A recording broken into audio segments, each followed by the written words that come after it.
Before we dive in, drop a quick hi in the comments. It may seem small, but trust me, it really helps YouTube share this story with more sci-fi fans like us. I'd love to see who's watching. The refinery burned green. Sethon fire did that. It cut through steel and left the edges glowing like sick copper, hissing where the cold air touched them.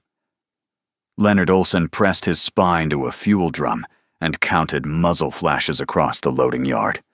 Too many. Always too many. Left stack. Captain McCartney's voice came ragged over the squad channel. "They're around the left stack. Olson, do you see them?" He saw them. Tall shapes moving without hurry through the smoke, unbothered by the fire humanity threw at where they should be. The rounds always landed a heartbeat behind. The profits were never where you aimed. They were where you were about to aim. "I see them, Captain. Marissa. Status. Bleedin' and bitchin'." The medic slid in beside Leonard, rifle up, a smear of somebody's blood across her jaw. She fired twice around the drum. "Davis is cut off at the tram line. Kid's got no bird and nowhere to fly it." "Then we go get him," McCartney said. They went. It should have worked. 4 soldiers, hard cover, a straight push to the tram line. Leonard had run it 100 times in training, and a dozen times for real. They broke from the drums in pairs, and before the first boot hit open ground, the Sethon were already turning to meet them, as if the order to move had been shouted in their heads too. Marissa cursed and dragged Leonard down. Green fire crossed the space where his chest had been. "They knew," she snarled. "Every time, they bloody knew." Davis's voice broke onto the channel, high and young. "I can see you. I can see you. Don't stop. I'm right." The tram gantry came apart above him. Leonard watched a boy who could thread a dropship through a collapsing orbit die under 3 tons of falling steel, and there had been nothing wrong with the route. The route was perfect. The enemy had simply been standing where the boy's perfect route ended. "Davis is gone." McCartney's voice went flat. Command flat. The kind of flat that costs a man something. "Fall back to the pump house. Move." They moved, and the thing came out of the smoke. It wore McCartney's face. It wore his armor, his scars, the dent in his left pauldron from Kessler Station. It moved the way McCartney moved, weight on the balls of the feet, rifle low and ready. And when it stepped into the open, the real McCartney stopped dead like a man who'd walked into a wall. "No," the captain said. "Quiet." "No, that's—" The double didn't hesitate. It knew every place McCartney would go because it had been him. 1 breath ago, in some room where the prophets had reached into the quantum fabric and pulled a ghost screaming into the light. It knew his flinch. It knew his tell. When McCartney raised his rifle, the ghost was already inside the motion, and it put 3 rounds through the captain's throat before the thought ever became action. McCartney folded. His own face watched him do it. Marissa screamed something with no words in it and emptied her weapon into the double's back. It dropped. It stayed down. They died like anything else once the surprise was gone. But the yard behind her had filled while she fired, and she'd stopped moving to do it. And stopping moving was the one thing you could not do. The green light took her low and then high. "Marissa." Leonard caught her collar. She was already going. "Don't stand still, you daft." Blood burst from her mouth. "Don't ever stand." She didn't finish. He held a dead woman by the collar in a burning yard, and every person who'd walked into this colony beside him was gone, and one of them had been killed by himself. Leonard let her down. His hands were steady. That was the worst part. His hands were perfectly steady. He slid his last charge into the weapon. The cell clicked home. 1 charge and a yard full of enemies who already knew he'd chamber it. He ran, not toward the pump house. They'd be there. He cut right into the ore galleries, where the ceiling dropped low and the machine still turned, because nobody had lived long enough to shut them off. Conveyor belts ground in the dark. Crushers thudded somewhere below, patient as a heartbeat. He picked a route on instinct and they were in it. 2 Sethon rose from behind a hopper, exactly where his gut had told him to turn. He reversed. They were in that direction too, unhurried, herding. He went low along a maintenance rail, and the fire came in low to meet him, singeing the hair from his arm. Every choice he made arrived at the enemy before he did. He wasn't being chased. He was being read, 1 page ahead, by something that had already reached the end of him. He understood, in a cold, animal way, that there was no move. That was the trap. Not that the Sethon were stronger, but that every good decision was one they were already standing on. He climbed, up a service ladder onto a catwalk that spanned the primary shaft. A long steel platform over a black drop into the ore works, crushers and belts churning 50 meters down. Bad ground. Dead ground. The catwalk had 1 exit at the far end, and the profits were flowing toward it, cutting him off with the same lazy certainty they'd shown all night. They knew where he'd go. He'd go for the exit. A cornered man goes for the exit. The platform shuddered. Their fire had chewed through a support strut, and the whole span groaned and began to lean, bolts shrieking out of their housings one after another. The floor was dying under him. A cornered man would scramble back, off the failing section, onto the solid rail behind him, to make his last stand on ground that held. It was the only sane thing. He could feel the shape of it, the pull of it, the obvious move. The Sethon would already be set for the obvious move. So Leonard ran the other way. He ran downhill along the tilting deck, toward the widening gap where the platform had torn from its mounting, toward 50 meters of nothing and machines that turned in the dark, and he threw himself off the edge into it. A choice. He chose the fall the way a man chooses a wound over a grave. The drop took him. Steel came up to meet him on the way down. A strut caught his ribs, and something gave. A belt housing slammed his shoulder and turned him, and he hit the sloped face of an ore chute and slid, tumbling, the world all iron and green and pain, until the bottom of the shaft rose up and stopped him against a mound of crushed rock. He couldn't breathe, couldn't feel his left hand. Somewhere in him, bones were where bones shouldn't be. Above, very far above, the catwalk hung ruined against the light, and the Sethon were on it. He could see their shapes at the broken edge, tall and calm, looking out across the shaft. Not down. They didn't look down. They stood where he had been and scanned the dead ground for a lieutenant who should have died on the rail behind them, and one by one they turned and moved off, unhurried, certain, gone, as if the man who fell had never entered the sum of things they knew, as if he'd stepped off the edge of their world along with the platform. Leonard lay in the crushed rock and did not understand it. An enemy that saw everything had not seen him. The thought reached him from a long way off, thin and strange, and he could not hold it. The dark came up out of the ore works and took him too. White, not green. White light, clean and level, and a ceiling that didn't burn.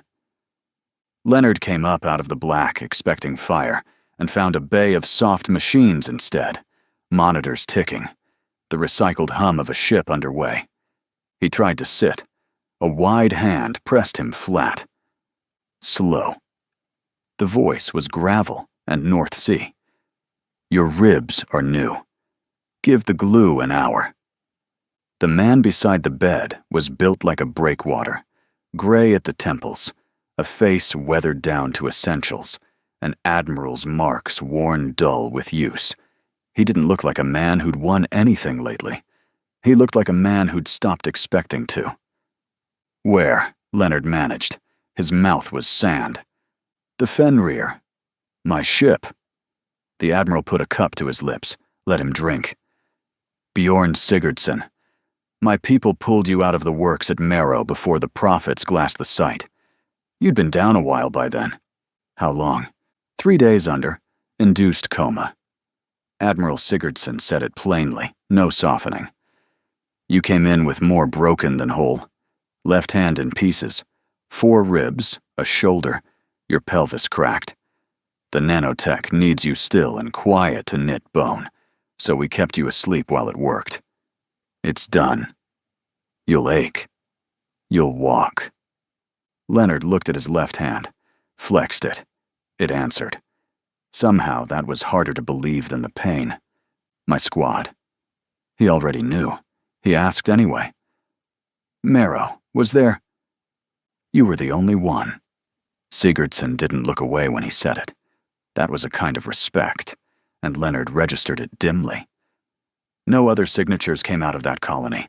I'm sorry, Lieutenant. Marisa's collar in his fist. McCartney folding under his own gun. The boy under the gantry. Leonard breathed around the ribs that hurt and said nothing, because there was nothing that didn't make it smaller. Sigurdsson let the silence sit. He'd clearly sat in a lot of them. You should know what you woke into, the Admiral said at last. We didn't hold Marrow. We haven't held anything in a long time.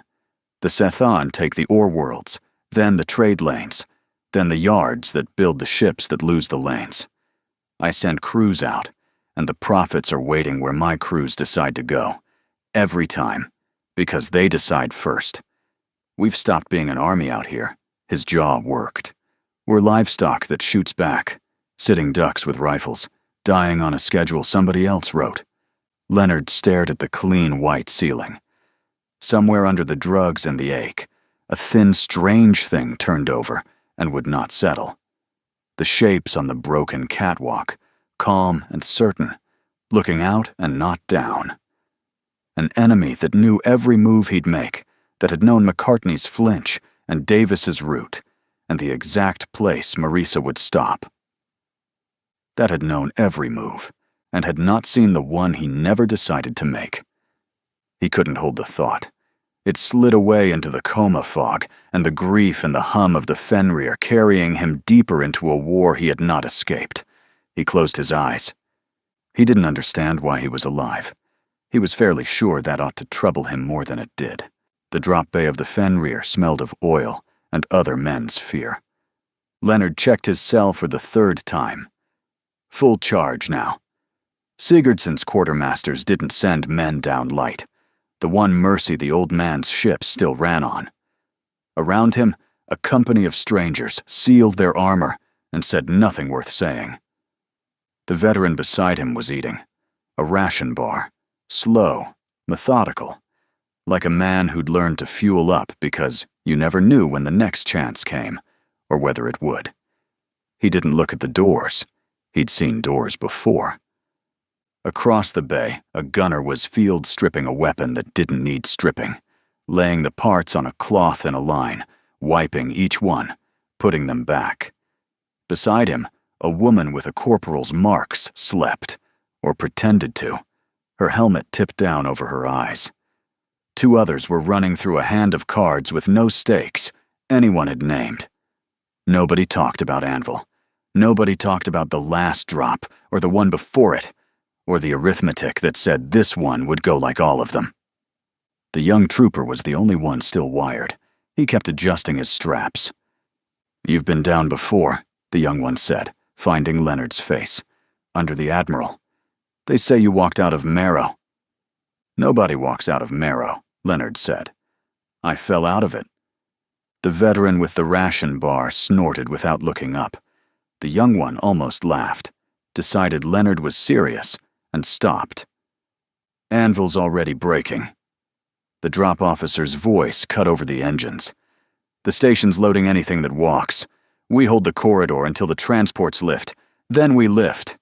Anybody still groundside when the prophets close, stays groundside. The gunner reassembled his weapon one last time and stopped wiping it. The corporal pushed her helmet back and opened her eyes. The cards vanished. Simple orders. Hold the ground. Buy the transports, their sky. Run for the boats. They'd all heard 100 versions. It always sounded simple. First time? The veteran asked the young one, still chewing. No. Second? The young one didn't answer.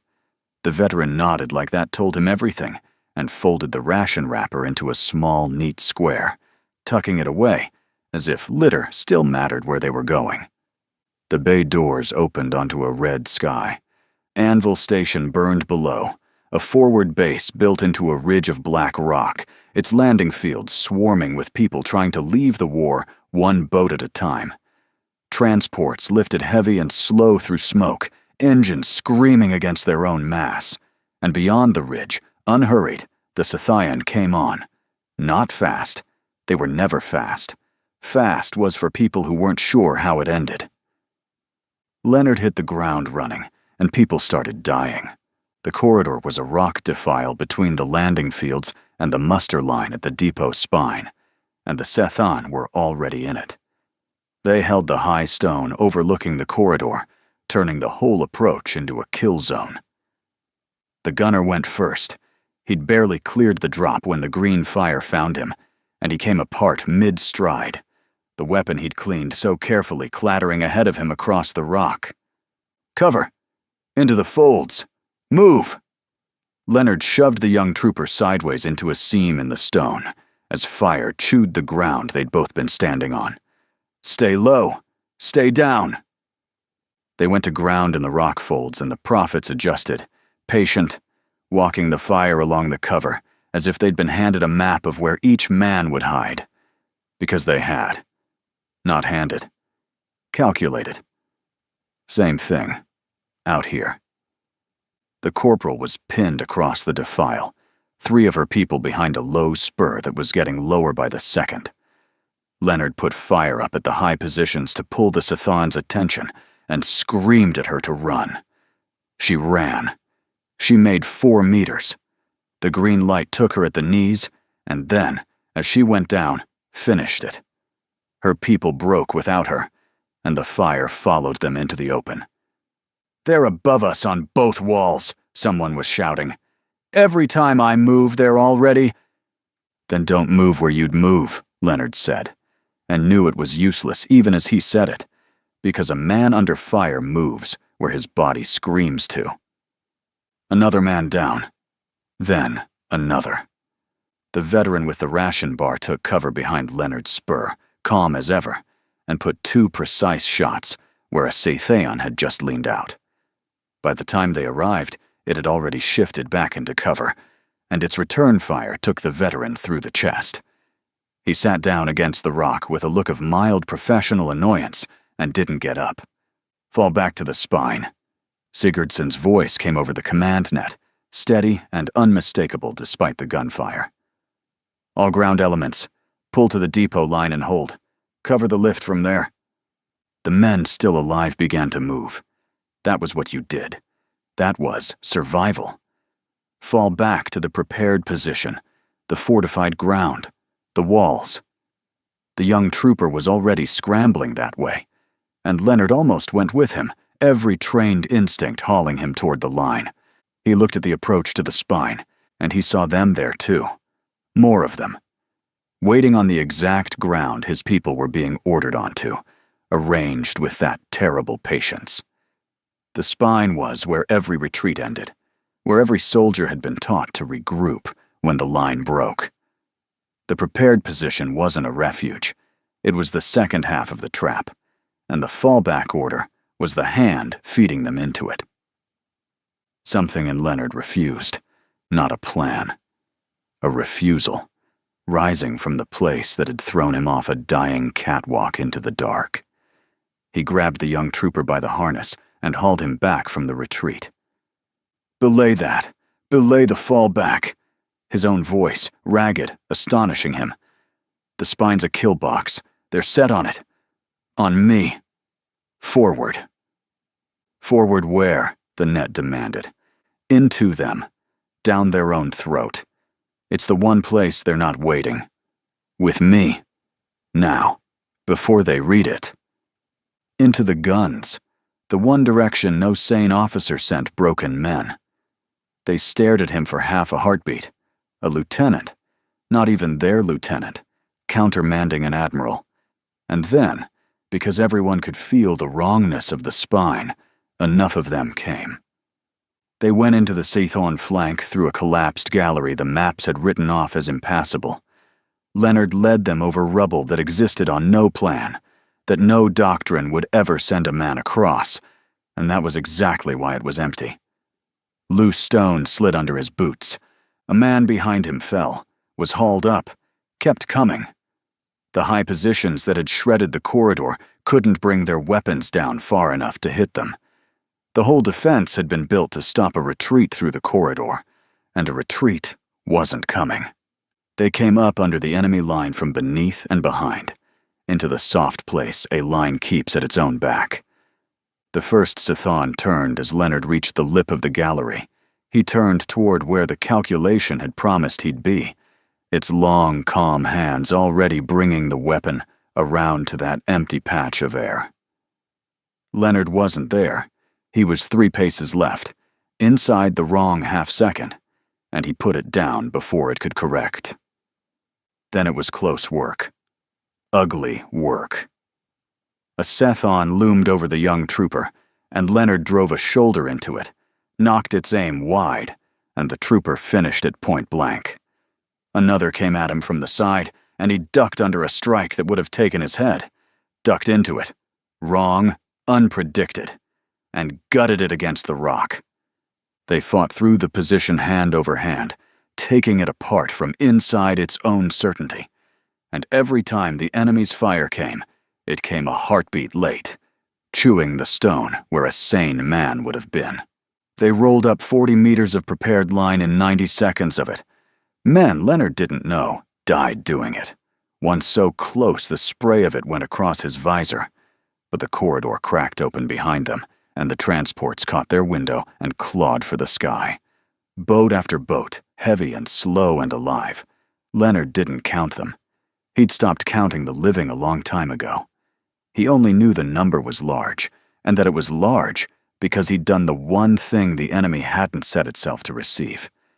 He didn't understand it. He only knew he'd done it, and lived. Then the smoke took the ridge and turned the world to gray. Leonard moved through it, hunting stragglers, his elements scattered, his ears ringing. And out of the gray, unhurried, a figure walked toward him with a rifle held low and a smear of someone else's blood across her jaw. He knew the walk before he knew the face. "Marissa," he said. She grinned at him, the old grin, crooked, alive. "Bleedin' and bitchin', Lieutenant." Her voice, every gravel note of it. "You look like hell warmed twice. Thought I told you not to stand still." His weapon was up. His weapon was pointed at her chest. His weapon did not fire. She was exactly the woman who died with his hand in her collar. Everything she'd been up to the second the prophets tore her pattern out of the world, and nothing after. She didn't know she was dead. She didn't know she was theirs. She only knew the one thing she'd been made to do. And they hadn't made her to kill just anyone. They'd raised her, out of all the dead they could have used, and pointed her at him, because they knew he wouldn't be able to fire.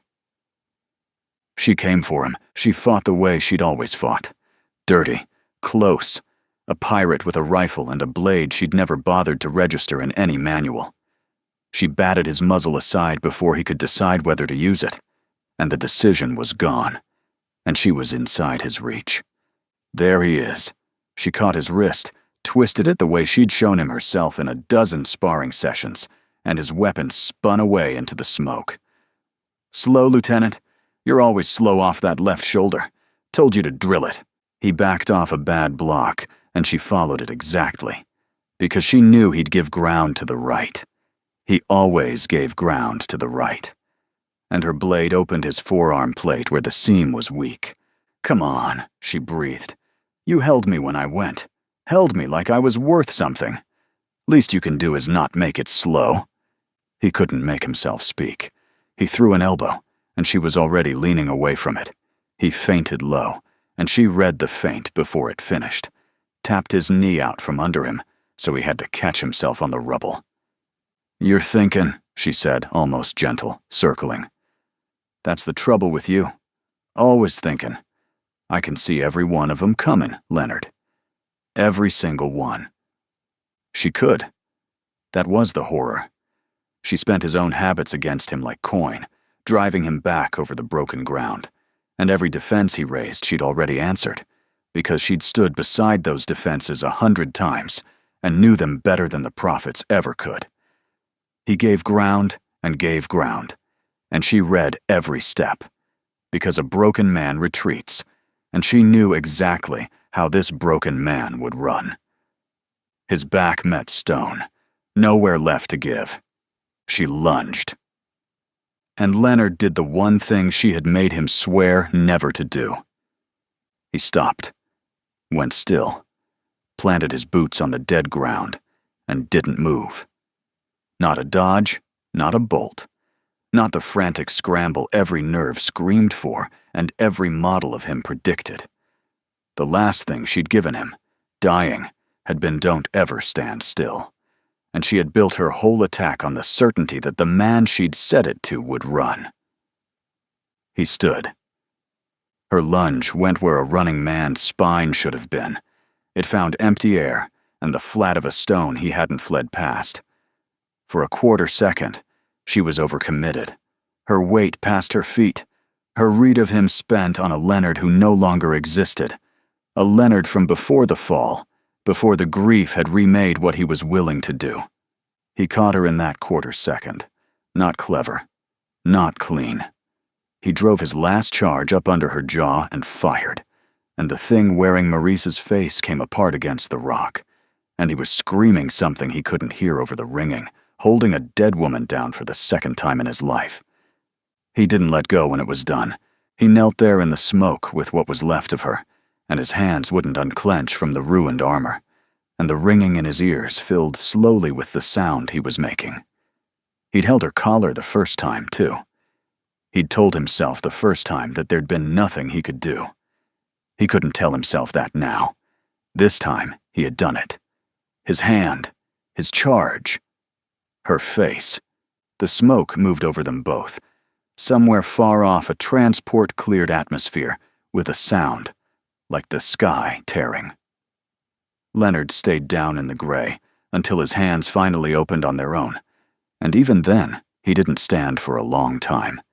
He still didn't understand what he had done, only that he'd lived, and that standing still should have killed him, and hadn't.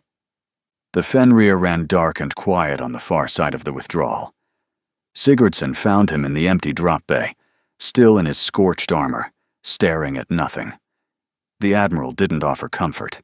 He offered a flask, and the flat attention of a man who'd watched thousands die on schedule and had learned to notice when one didn't. "Anvil's people are aboard the convoy," Sigurdsson said. "More than should be. My fallback order would have put your company on the spine. The spine's a crater now. They'd zeroed it before the drop." He let that sit. "You disobeyed me and lived. Fewer men do both than you'd think. Tell me how." "Luck. No." The Admiral pulled a crate over and sat, unhurried, like a man with all night. "I've watched luck for 30 years. Luck runs out. You've had it twice, in the 2 exact spots where they never miss. So tell me, what did you do at Marrow?" "I fell. You jumped." Leonard nodded. "I jumped." "Why there? Why then?" "Because—" He stopped, started again. "Because the floor they wanted me on was the floor they were aiming at, the sane ground. So I took the other." He turned the flask in his hands without drinking. "Same as the spine, same as her. Every time I do the thing that makes sense, they're already on it. Every time. And when you don't, there's nothing there to hit." Leonard heard the fall again, heard Marissa's own words in his mouth, and the thing that had been trying to surface since the ore works broke clean into the light. "They read what I'd decide, who I am, what I've done, where that points, They read it forward and they wait. But the thing I don't decide, the thing I just leap at, it doesn't come from the man they calculated. So it isn't there. So they miss. Sigurdsson sat with it. On his weathered face, something moved that Leonard hadn't seen on a human face in a long time. Not a plan yet. Older than a plan. The thing plans grow out of. They built their whole war on the idea that a man is a sum you can add up, the Admiral said softly. And you're telling me a man isn't.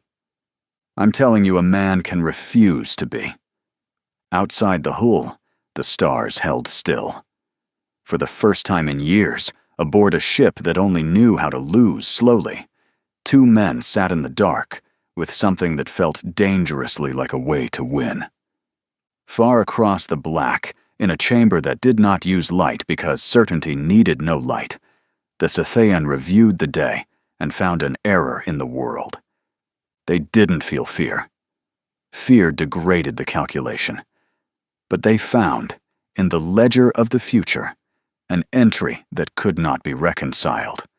And there is a word for what a mind does when it meets a thing that cannot be, even a mind that has trained itself past feeling. One human node. Logged terminated at the ore world, its collapse observed, its probability resolved to 0.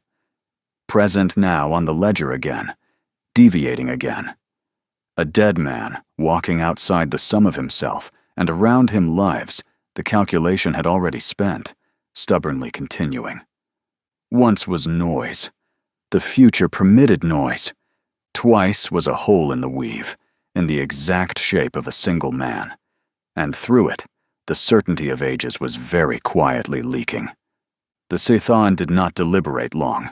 Deliberation implied doubt. The corrective was elegant and total. If prediction had failed against this node, prediction would be brought to bear from within it. Not a friend's face this time. They would raise the anomaly against itself, a copy that knew him not from the outside, but from the marrow, entangled to the living man, so that whatever he became, it would already be.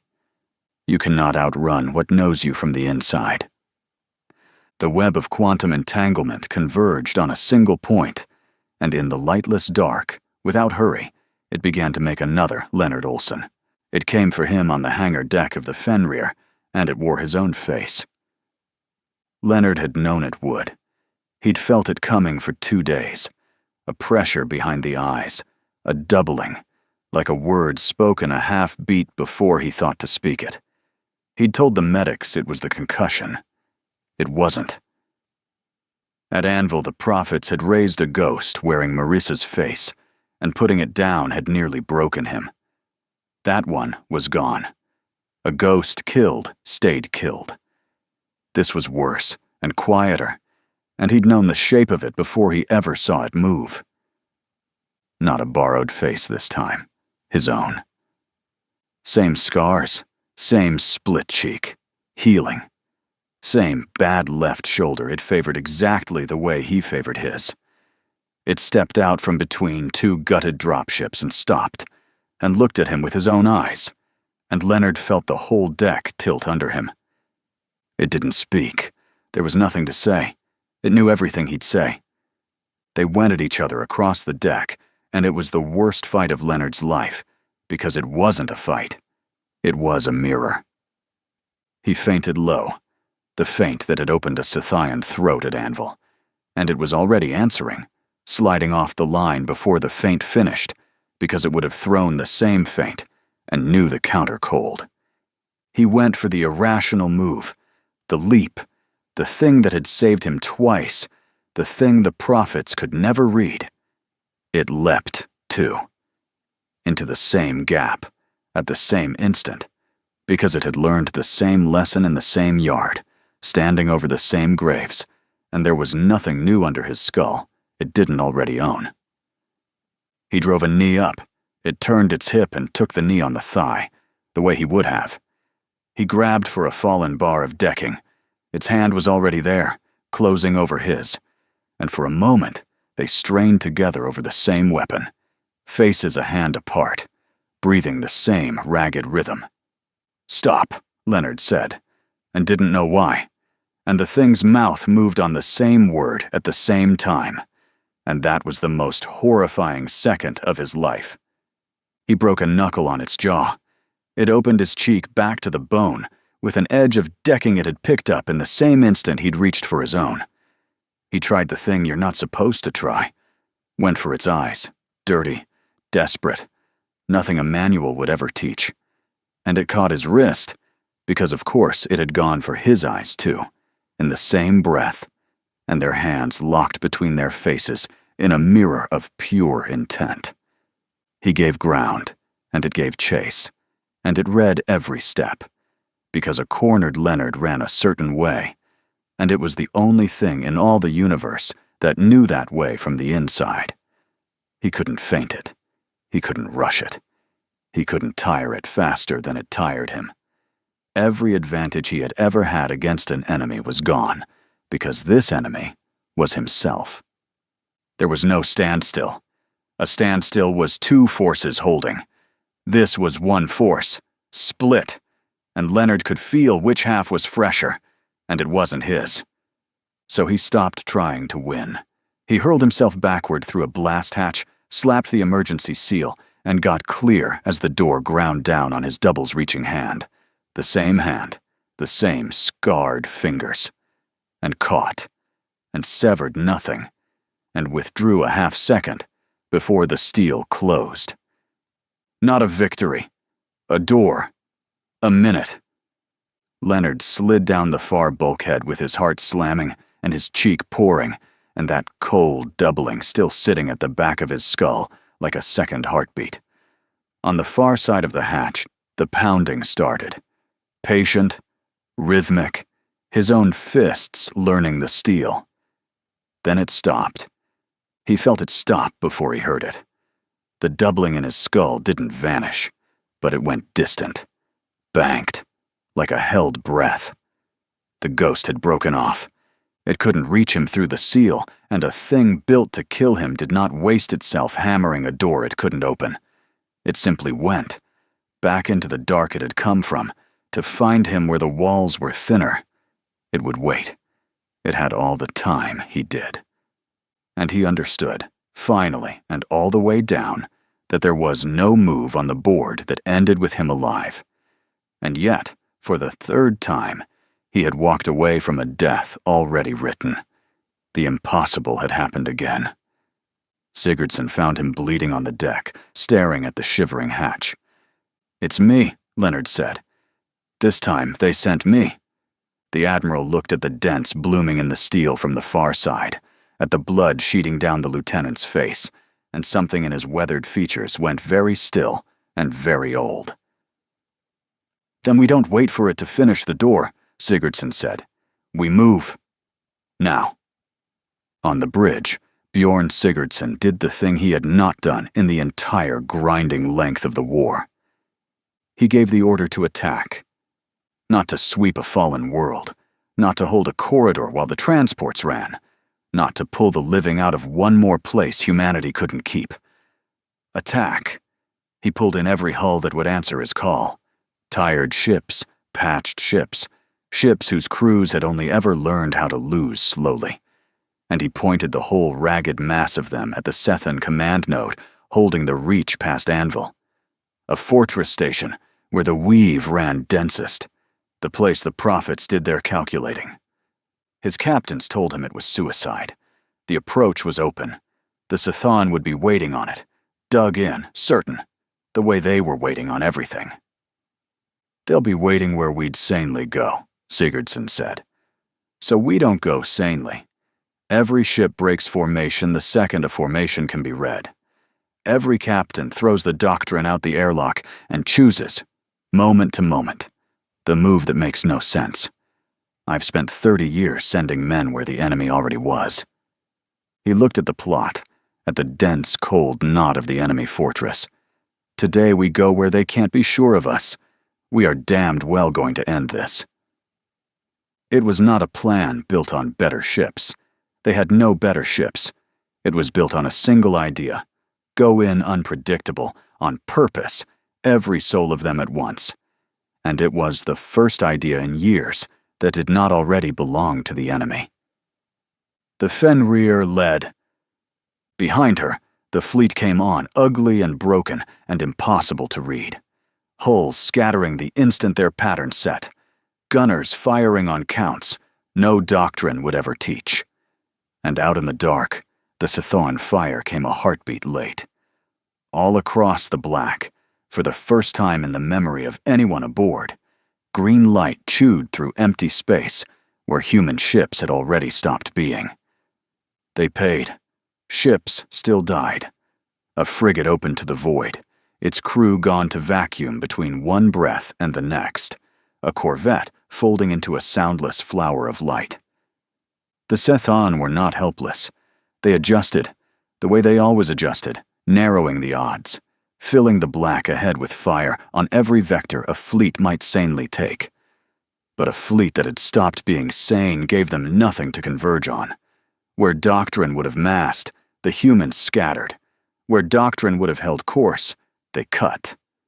A destroyer named Bright Hammer took a hit that should have finished her, and her captain, instead of pulling back to the line to die on schedule, drove her burning hull straight into the fortress's outer batteries and cracked them open for the boats behind.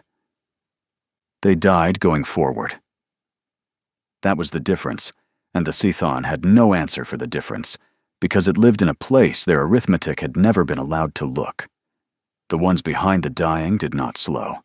The fortress grew in the ports from a spark to a wall to a world, and the drop boats fell toward it through a storm of light that arrived again and again, a heartbeat behind.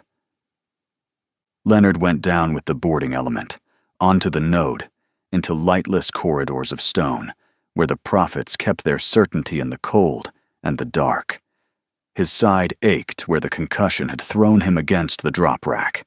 His cheek was taped shut, and the doubling in his skull was rising, sharpening, a compass needle swinging toward one point, and he followed it because he already knew where it led. Around him the boarding element bled and pushed and died in the dark, clearing chamber after chamber of tall, calm shapes that fought without a single wasted motion, and still, somehow, kept losing the half-second that mattered. Leonard left them behind. He had to. The needle in his skull was swinging hard now, and whatever waited at the end of it was his alone.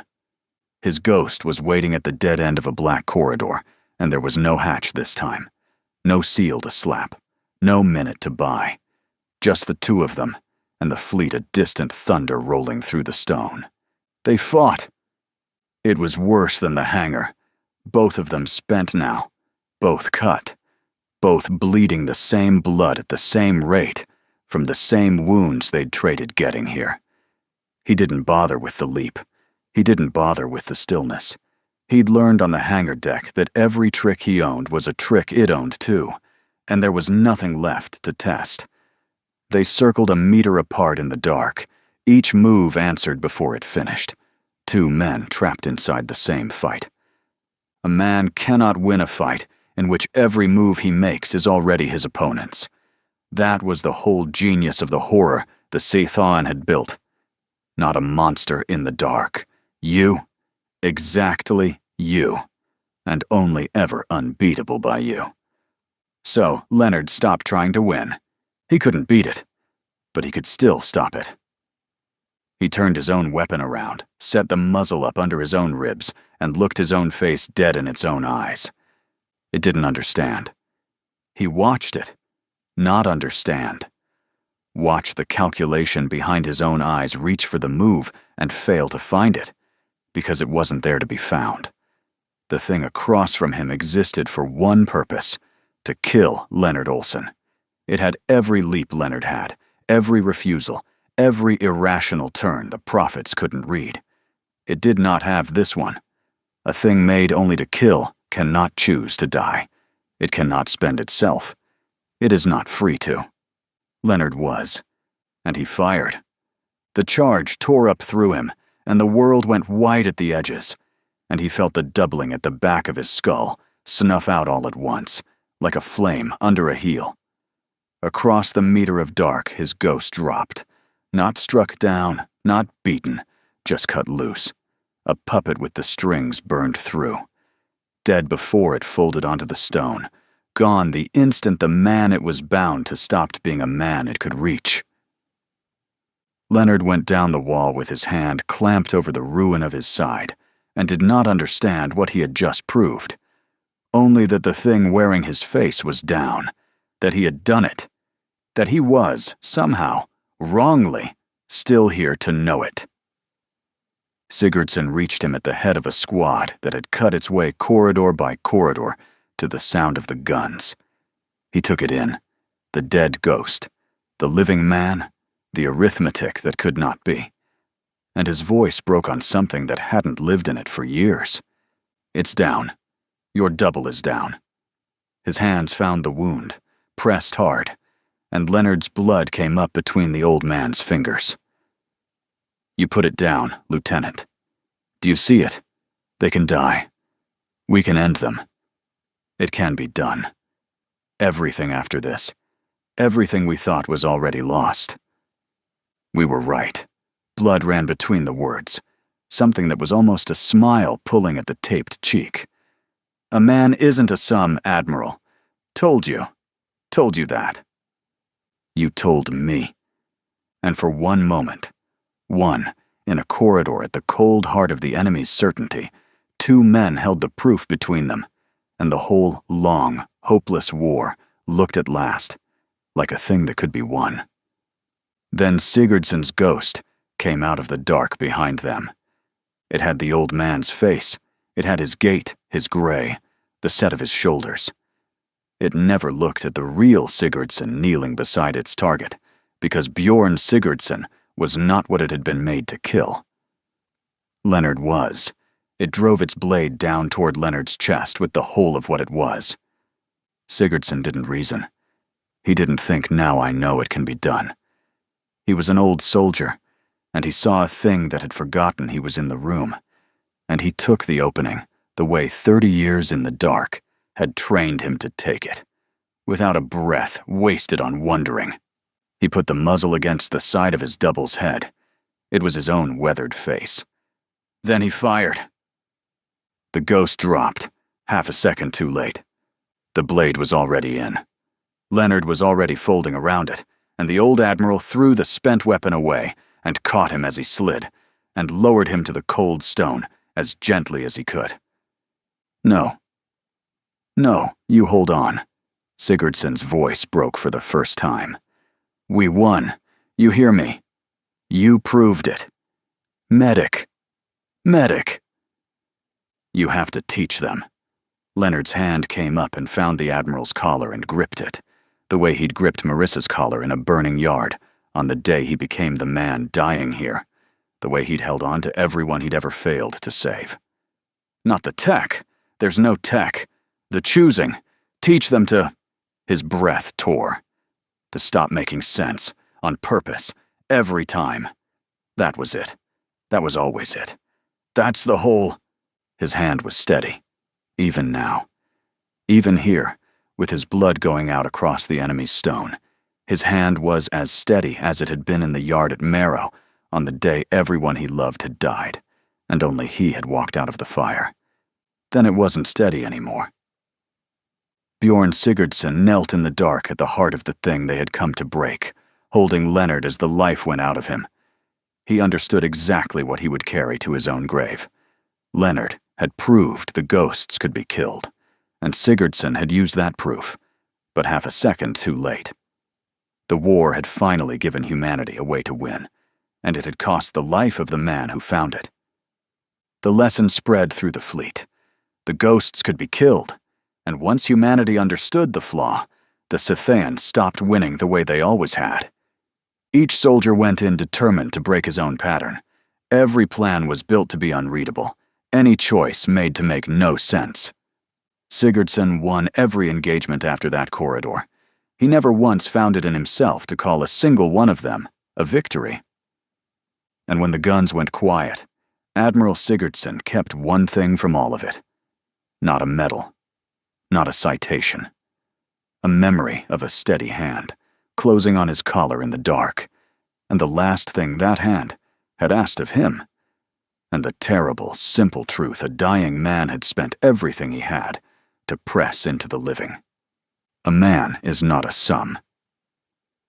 The Sathon withdrew and never returned. In all their calculations, they had accounted for our ships, our worlds, our weapons, our despair. They had not accounted for a species that would rather die unpredictable than live solved.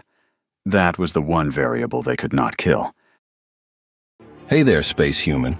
I'm really curious about your thoughts on this video. Drop a quick comment and let me know what's on your mind.